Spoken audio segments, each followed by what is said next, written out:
Hi guys, this is Bobby with Bobby Stamps, and I have a super cute card I'm going to share with you guys today.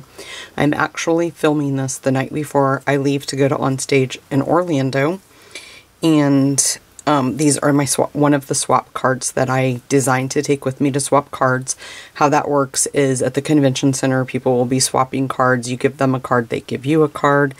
So this is actually one of them that I'm going to take to swap with somebody. On the back, you put we call this the recipe. This is called a squash card, and then I just put the, the stamp set, the inks, cardstock embellishment, things like that I used to create the card. So I did want to share this with you.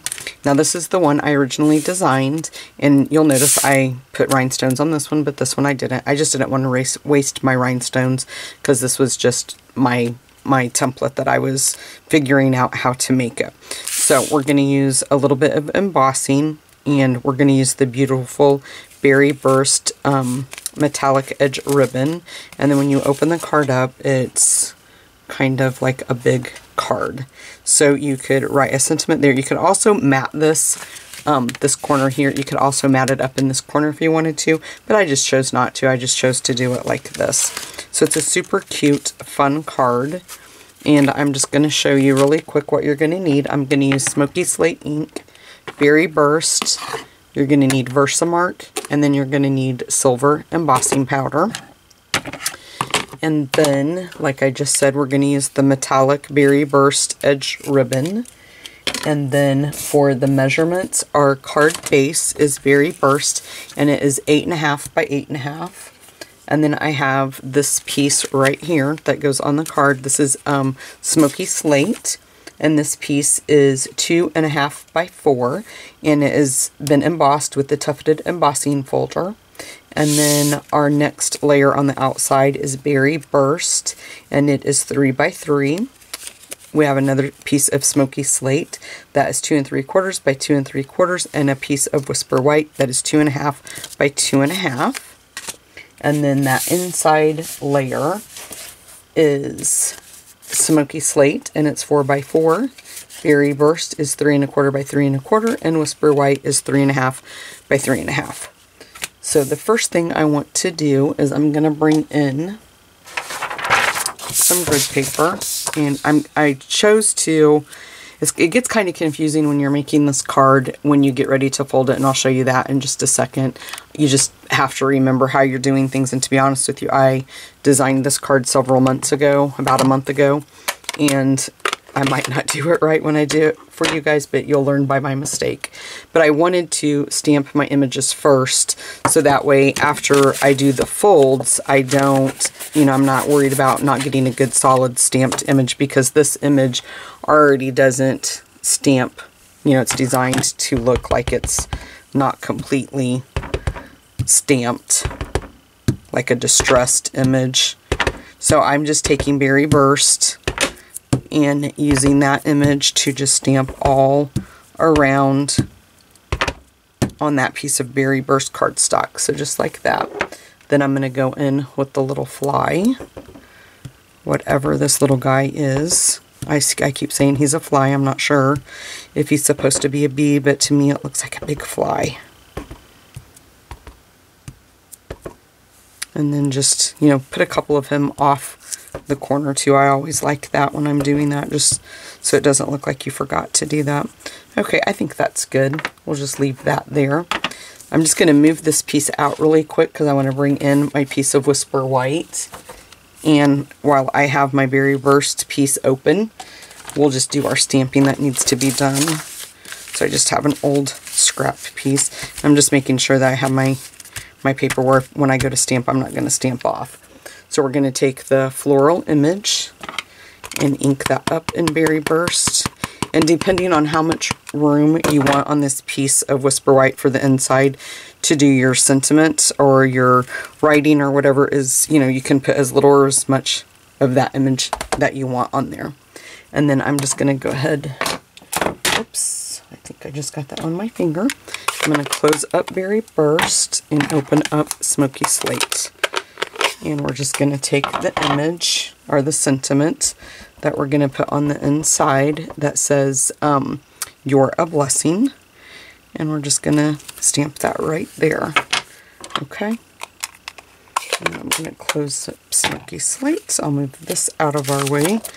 Move that out of our way. Now I have to clean my stamp because we're also going to use it for the front piece and we're going to emboss that. So you really want to make sure that you're in. You can see even after I just cleaned that, it just, because Berry Burst, I'm getting it, didn't come off there, is a darker ink. So I'm just going to really make sure I get that good. And then we also want to make sure that we get it dried. So I'm just going to just stamp it a few times on there. Okay. Then I'm going to go ahead and bring in the piece of Whisper White. And I think actually before I do that, I think we'll do the folding because we can do our embossing and we have to get this folded before we can stamp our dear friend on the outside and emboss that. So what we're going to do, and I hope this is right, is the side that I stamped, I'm going to put it on the outside. And you're just going to fold your paper in half. Let me grab my bone folder. And then score it. You're going to open it up, fold it in the opposite direction, and just really make sure you have it nice and lined up. Okay. Then you're just going to take it and turn it so you can do point to point. Okay, now cross your fingers this works, because if I did it wrong, I'm going to be very upset. This was the hardest thing for me, was to get it to close, and as you can see, it wasn't that hard after all. So I'm just going to score that. Okay, and then you can open it up then and see, you know, is this the way that you want it to open up? Okay, so this is going to be where we're going to stamp that when we emboss it. So I'm just going to put this off to the side for right now. I'm going to bring back in my grid paper. And we're just going to lay that. I got my piece of Whisper White, got a little smudge on it. So we're just going to lay that there. And I'm just going to bring in the image and ink it up in Versamark. And then just, we're going to cover the whole front of this image, as much territory as we can.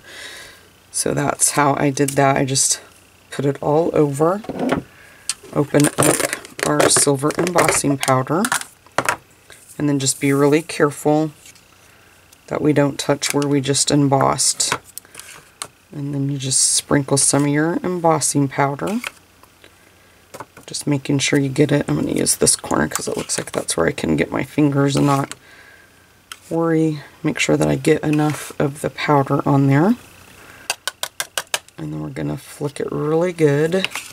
You can use your embossing buddy to ensure, I just kind of bent that with my fingernail, to ensure that you don't get any excess embossing powder. I'm just going to wipe that because it looks like I did right there in that corner with my finger. So I'm just going to lay that off to the side. Now I'm going to open up this corner because this is where I'm going to stamp, and you can kind of position this where you're going to want it to be. And then we're going to take our dear friends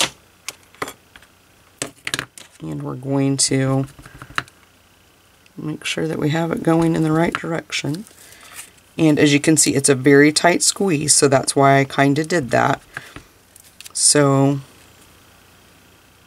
and then I'm just going to put that right there at the bottom. And then I'm just going to take some of the embossing powder and run over the top of that. Okay, just making sure we're getting all that off. Okay, and then I'm going to turn the heat tool on. It's going to get a little bit loud.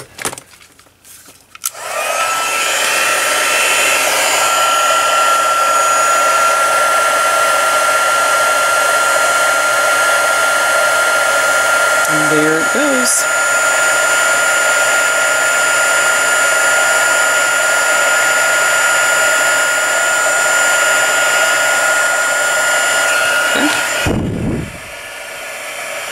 trying to pick this up without getting...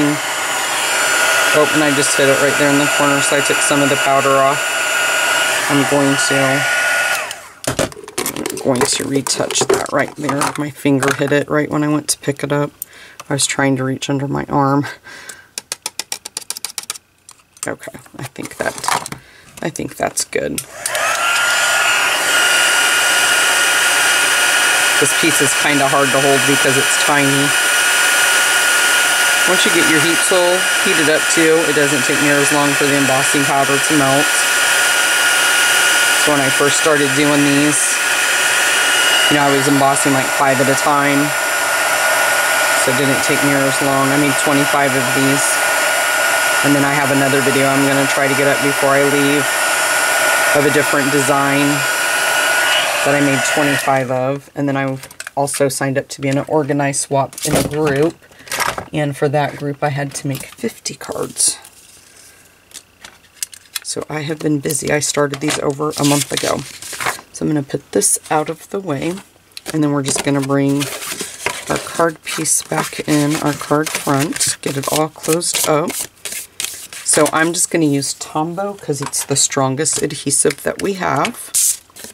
And I'm going to put this piece down on the card front. This goes together really quick now that we have all of the embossing out of the way. So just kind of line that up where you want it to be. And I think that looks really good there. Okay. And then we're going to just start layering these pieces together. Let me see if I have my snail. And I do. That would be quicker than using the Tombow, I think. Whoops. Maybe if I can get it to work right. Not the snail, my hands. Okay. And then we'll put this piece down.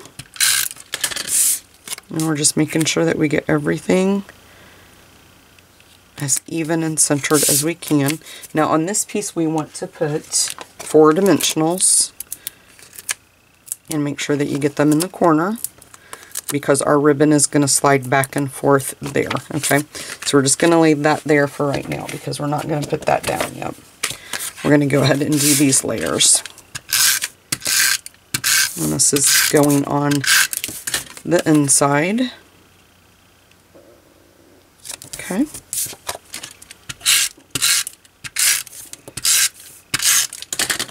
Not being very fancy with my snail today.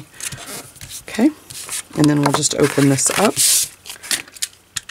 And then just make sure when we put it down that we're putting it in the, in the right direction that our card's going to open. Just always make sure you're checking that. And then just center this just like that. Okay, then I took my Berry Burst ribbon. And what I did was I would just lay it out, and I tried to make sure I was keeping it straight so I wouldn't have a twist in it. And then kind of pull it. Take your pieces of adhesive off. So the card that I'm making for you guys for these videos, I'm taking to give to my roommate for a swap. I made extra so I could give her one, but no, I'm still going to have one extra. Oops, I forgot. Got to make sure that ribbon's pulled through there. And you can move it once you get this on there, but just kind of, it doesn't have to be straight or anything like that. And then just pay attention to where you want to put that at. And then just cut off your ribbon so that it leaves you enough that you can tie a nice bow. Probably a little bit less than what I just clipped, but I wanted to make sure I had enough. And you can always trim it. I'm just going to trim this one just a little bit like that. Some people like big bows, some people like smaller ones. So then I just took, I'm going to bring this back in so you guys can see what I'm doing. Okay, trying to find my piercing tool. So then I just took a couple of the bigger ones. Let me see, I thought I had 3 things of rhinestones, so I'd have all 3 sizes. I have so many rhinestones, and some of them are not used. Some of them are. Maybe I only brought 2. I don't have, okay, these are a little bit of the bigger ones, so we'll just go with these. So I tried to put a bigger one and then a smaller one and then a bigger one. And then I put one, you know, I wanted to make sure that the little sentiment out there wasn't getting overlooked. And then also on the gray, put one there. So there you guys go. This is going to be one of my swaps for on stage. I hope that you guys like this. And please make sure that you hit the like button and subscribe. Thanks, guys.